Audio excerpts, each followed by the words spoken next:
after the friendly against Northampton, I did a video the next day and I put it on the title, He's Ready Now, or something like that. During it, I went on and spoke about Connor Coventry, but I'm going to make no apologies for doing so again, because this guy really does look ready. Okay, let's put the disclaimers in place. Not only was it an experienced Reading team, actually the longer the game went on, the more inexperienced it got. They had 2 trialists playing as well.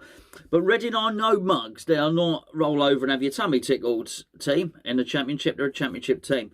And I think the suggestion has been for a little while that Connor Coventry is Championship level player. I can tell you now he's much better than that. If we don't play him, if we don't use him, there'll be another team on one of the top leagues in and around Europe who will.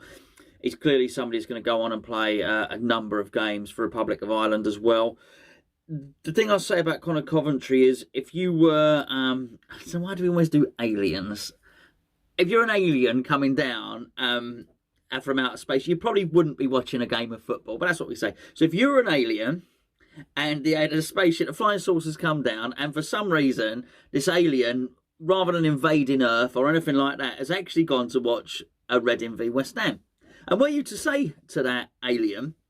One of those midfielders is a veteran. He may well have picked out Connor Coventry rather than Mark Noble. I'm not saying Mark Noble played badly, by the way. Mark Noble was fine, kept things ticking over, so on and so forth. But Connor Coventry's a joy to... The alien can leave now. You can leave. Right, the alien's gone. He's gone off somewhere, attacking, doing whatever the aliens do, really. Mark Noble was all right, you know, kept it ticking over and whatnot, but Connor Coventry was playing wonderfully well. Always, when he's about to receive the ball, he does that. You just watch him all the time. Nothing is a surprise. He's got that hallmark of a good player, which is he always seems to have time on the ball. Well, there's a reason those players have time on the ball, is because they move into space rather than being sort of hurried like a load of other players are. I'll give you an example, actually. There's a player I really like, and I like him because he's busy. His name's Renato Sanchez. Really good player, but busy all the time, buzzing around. Wonderful. He doesn't need... He's fast, he's energetic, he snaps everyone's heels. But you never look yourself and think, there's a man that has a lot of time and space. Seedorf, on the other hand, and I'll talk about him a lot, but he's one of my favourite ever players, always time and space. Coventry seems to find his space. I'm not saying he's going to be as good as Clarence Seedorf, all right, before anybody says that, but he's good. He's really good. Long passes, short passes. I was very, very impressed with him. He got the goal, he got the tap in. He's one of those players as well who has that technique where he's going to be happy to pass it into the goal from long distance. He had a couple of them rather than a sort of really firm Hoofenmeister shot. That's a proper name, all right. A thunderbolt, if you like. He's actually trying to caress the ball into the back of the net. So I mean, I really liked what I saw. I want to see more of him. I want to see about Coventry. I want to see more of... I was going to say, I want to see more of him against Coventry. I want to see more of him against Celtic. I wonder if David Moyes... I wonder if there was anything in the fact that he played a long time during this game. I do wonder. I do think that's quite interesting. I hope so. I didn't see it, but somebody spoke to somebody on the phone and they said, did I see the exchange between Kevin Nolan and Coventry when Coventry went off? But apparently there was a bit of, I told you so, some high-fiving, some camaraderie, something going on there, some subliminal messaging, which I missed. But anyway, I thought that was really good. I want to talk about Ben Johnson again, just quickly. Again, I know it was Reading, but I was a little bit worried about Ben in as much as his star shone brightly, then he sort of dipped a little bit. But I think what you're seeing now is going to be a valuable squad member. He's clearly been working on his left foot. Not just he scored the goal, his left foot. He scored a sensational goal, by the way, if you haven't seen it. But also the fact that he put in 2 of the best crosses in the game were with his left foot. He switched him from left wing, then left full-back, then he played right full-back, then he played right wing. Those sort of players, when you've got a really, really big and tough fixture schedule, those players are worth their weight in gold. And I've often thought he's got the ability, just sometimes needs the confidence. I was pleased to see that. I was very, very pleased to see that. There's no point me talking. I don't want to talk about Ogbonna or anyone like that. There's no point. You know, I'll tell you about Ogbonna. Ogbonna didn't look fit, didn't matter. Because their attack, Reading's attack, just wasn't good enough. He just was all ahead of him in his mind, really. Antonio didn't. It's funny, Antonio looked physically fit, but he looked technically rusty. Do you know what I mean? He could run around for as much as he wanted to, close people down, all the rest of it, but his first touch was off, his passing was off, his shooting technique, his heading technique. It looked like somebody who had done sort of the miles up and down a hill or on the beach, but hadn't done much ball work yet. So I'm sure that will come. A great player for us, and it was nice to see him actually. And this was a better and a more first team like starting 11, let's say that, certainly. There's a couple of other people I want to talk about as well on there, which is obviously Benrahma. I know I did a video on Benrahma yesterday, but I thought he looked better when he played centrally as well, so that's interesting. I'm not going to do the whole thing again, whether he can replace Lingard. I do think he looks better centrally. I just do. Bowen looked really sharp, didn't he? I thought, actually, if the season started tomorrow, he's the one person I would look at and say, oh, he's fit, he's match fit, he's ready, he's Premier League match ready now, which I thought was quite good. Also, Alves looked better, ridiculously, he looked better in this game than he did against Northampton. I was going to say Nuneaton. I don't know why I would say Nuneaton. I don't know why. I don't know why the name Nuneaton popped into my head. I'm sure Alves would have played very well against Nuneaton. I wasn't that impressed with what I saw against Northampton. This was better, I thought. And I felt a little bit sorry for Baptiste when Baptiste came on, because clearly he's a centre half, played at right back, but Moyes was obviously intent on trying to get all of the players who are on the bench to try and get them on the pitch at some point, and I felt he successfully did that. Odebeko just didn't really pick up on the pace of the game and couldn't really get involved. There's a boy that needs a couple of goals. He needs to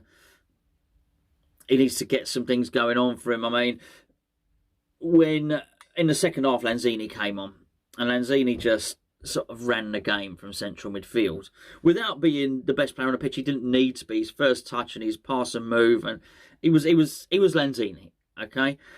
But that sort of deeper role Lanzini, which I think is going to be where he plays for the remainder of his career, and I think you'll find him in playing a Pirlo sort of role.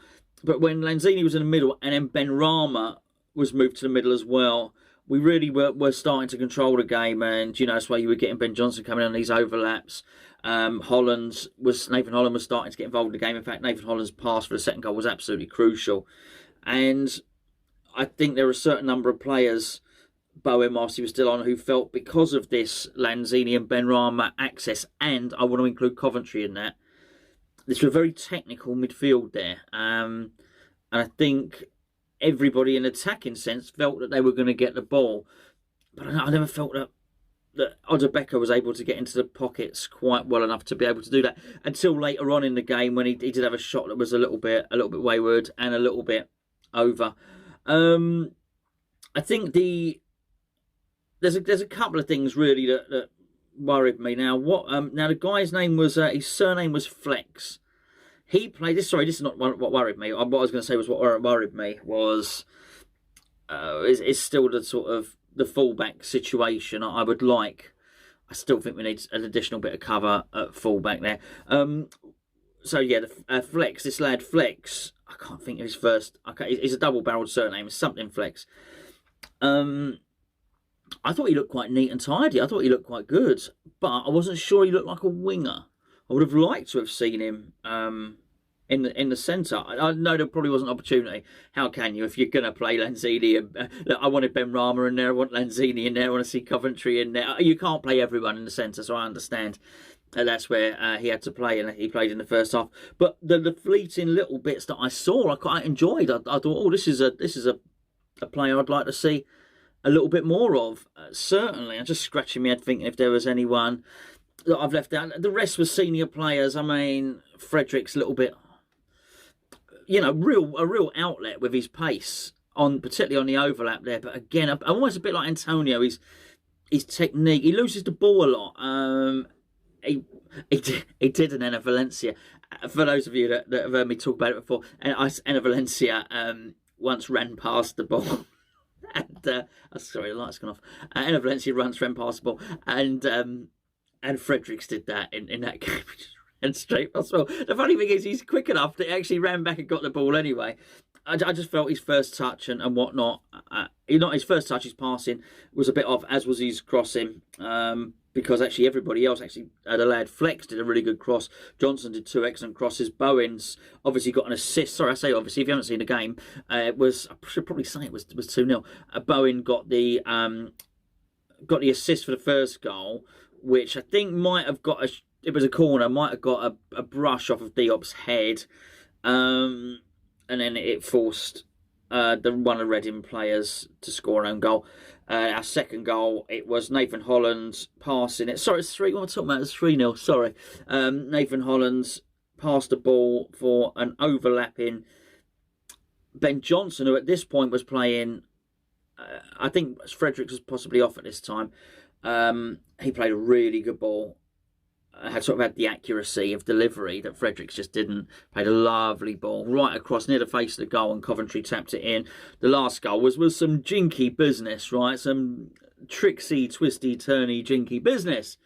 That's why I don't do commentary. But he wormed his way into the box and finished smart. He dribbled past 3 or 4 players. It seemed to. It seemed to be anyway. He finished really smartly on his left foot. From the left-hand side of the goal. Dribbled. It was outside the box, dribbled into the box, scored really well. Fantastic goal. Well done, Ben Johnson, on that one. Just trying to think if there was anyone else, really. Look, Diop, I actually thought Alves looked a bit better than Diop. I mean, Diop didn't... The funny thing was, Diop didn't look troubled. The only time Diop was troubled were 2 individual errors he made himself. Dawson played, but... Again, there's no point talking about him. He's like Bono. These were young lads playing for Reading. They can't... I think it's going to be difficult for them against such experienced and wily defenders. I'm sure I've left players out. In fact, I most definitely have left players out.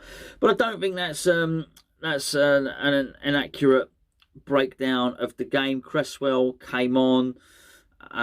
Good delivery from the corner, as you'd expect. Didn't quite look... In fact, I'd say Cresswell was almost the opposite of Antonio, whereas Antonio looked physically fit and ready. Or let's say Fredricks, physically fit and ready, but his touch was off.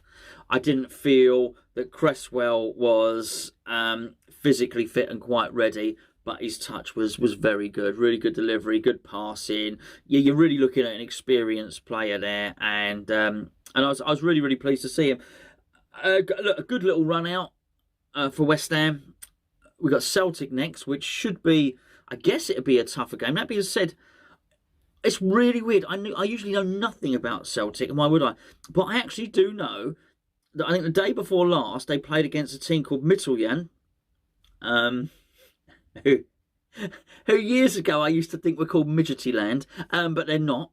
And they had a player sent off, and it was 1-1.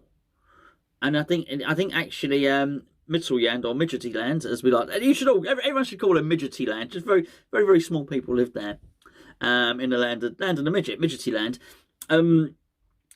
One of their players got, I think he got a second yellow card. So it was 10 against 10. But I think all in all, I don't think it was a fantastic performance. But they've got a new manager. I think they got the ex-Aussie coach. The ex-Australian football coach. No wonder they're doing badly. They got the ex-Australian cricket coach. He don't know what he's doing. No. So, I don't know. That's going to be really, really interesting. I do want to see Connor Coventry play in it, though. I guess why not? It's, what is it, Wednesday now? Saturday. It's a long trip to Scotland. I think the other thing to probably say about the game in Reading, I probably bore you by saying I'm sort of 10, 15 minutes from Reading. More 15 than 10, to be fair. And it's hot. I mean, it's really, really hot. And if it's hot here, I'm pretty sure it's hot 15 minutes away. So a good run out for people in that, in pretty horrible conditions to play football in, I think. Horrible, nasty, sticky. And that's just me. Anyway, I will catch up with you tomorrow.